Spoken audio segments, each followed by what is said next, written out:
vapa hileden tutgan sharobni tutqili goh kulib gohi bulutdak ürpeyip mendeki bu g'ash ko'ngilni tutqili goh kulib gohi bulutdak ürpeyip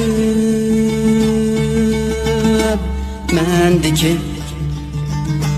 bu g'ash ko'ngilni tutqili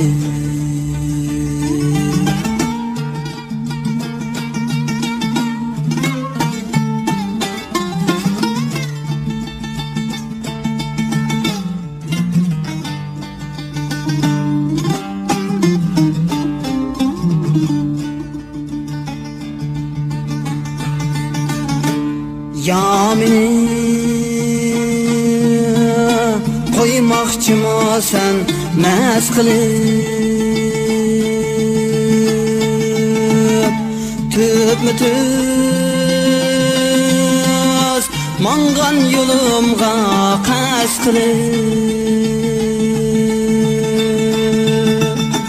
tüp-tüz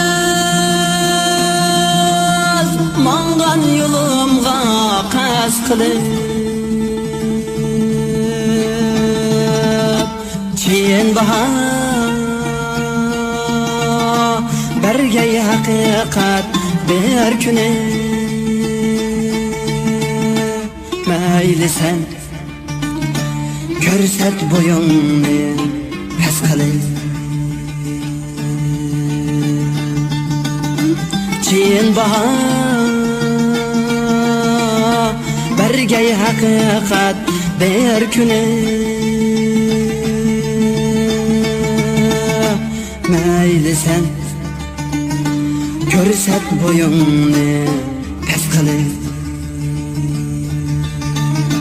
Görset boyunni pes qilib